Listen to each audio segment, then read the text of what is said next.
අපිට සාමාන්‍යයෙන් තියෙන ප්‍රශ්නයක් තමයි චූටි දරුවොත් එක්ක මං කියන්නේ මේ කතා කරන්න බැරි වයසේ ඉන්න චූටි දරුවොත් එක්ක අපිට කමියුනිකේට් කරන්න බැහැනේ. අපි හැම වෙලාවෙම කියන්නේ අනේ අඬනවා අනේ හැම වෙලාවම අඬනවා මොකට අඬනවද දන්නේ නැහැ කියලා ඔක කියනවනේ. මේ මම අත්දැකීමෙන් මම කරපු දෙයක් මගේ අත්දැකීමෙන් මම කියන්නේ මම සාමාන්‍යයෙන් දරුවෝ සම්බන්ධ දෙයක් දැන් කතා කරනවා නම් ඒ කතා කරන්නේ කාගේවත් දරුවෝ දිහා බලලා වෙන දෙයක් ගැන නෙමෙයි. මගේ දරුවා හා මට වෙච්ච අත්දකින්න උන මේ දේවල් සම්බන්ධයෙන් තමයි මම දෙයක් කියන්නේ. එතකොට මේකෙදි මට ගොඩාක් ඉවහල් වුණා සයින් ලැන්ග්වේජ් කියන එක. මම මේක ඉගෙන ගත්ත දෙයක් නෙමෙයි. හැබැයි දරුවා හම්බුනාට පස්සේ හැම වෙලාවම මේ දරුවා චුටි කාලේ ඉතින් අඬනවනේ චුටි කාලේ මුකුත් කරන්න බෑ මම කියන්නේ ඉපදිච්ච අලුත කරන ඒවා නෙමෙයි හැබැයි අපිට පුළුවන් ඉපදිච්ච අලුත ඉඳන් දරුවට ඒව පේන්න කරන්න අපි ළඟට ගිහිල්ලා එයාව අපි එයාගේ ඇස් මට්ටමේ ඉඳන් එයාට අපි එක එක ඔය එක අත්වලින් එක ඒවා කරනවනේ ඒ වගේ අර සයින් ලැන්ග්වේජ් ටික කරන්න පුළුවන් ඊට පස්සේ මාස 3 4 5 6 7 වෙනකොට එයා අතපය එහෙට මෙහෙට කරන්න ගන්න හොඳට කරන්න ගන්න කාලේ වෙනකොට මේ එයාට ඒ සයින්ස් ටික එයාගේ දෙමව්පියන්ට පෙන්වන්න පුළුවන්.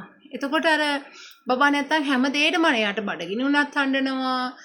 එයාට දුක එයාට වෙන මොනවා හරි ෆීල් එකක් ආවත් දුකක් අම්මා ඕනේ කියලා හිතුණා තාත්තා ඕනේ කියලා හිතුණා කන්න ඕනේ බඩගිනි මොනවා වුණත් අපි කරන්නේ බබා කරන එකම දේ අඬන එක. හැබැයි සයින් ලැන්ග්වේජ් කියන එක ගොඩාක් උදව් වෙනවා මේකදී. මේක ලොකුවටම මුලින් ඉඳන් ඉගෙන ගන්න ඕනේ නැහැ. හැබැයි මේ වෙනකොට YouTube එකේ ගොඩාක් තියෙනවා දරුවොත් එක්ක කමියුනිකේට් කරන්න සයින් ලැන්ග්වේජ්. මේක මේ කතා කරන්න බැරි දරුවන්ට විතරක් නෙමෙයි. අර කුඩා දරුවන්ට මාරම හොඳයි සයින්ස්. කුඩා දරුවන්ට කියන්නේ ඒ ළමයි ටික ලොකුන අපි හිතමුකෝ ටිකක් ඈත ඉඳන් දරුවා අපිට මොන හරි දෙයක් කියන්න හදනවා නම් කටහෙලව සමහර දේවල් අපිට තේරෙන්නේ නැහැ. දරුවට සයින් කරොත් අපිට ඒ දරුවා ඈත ඉඳන් හරි මොන හරි සයින් එකක් කරොත් එයා ඉගෙනගෙන තිබුණොත් අපි දන්නවා හරියා කියන්නේ මෙන්න මේක කියන එක. ඒක නිසා පුළුවන් තරම් දරුවන්ට බේසික් සයින්ස් ටික කියලා දෙන්න.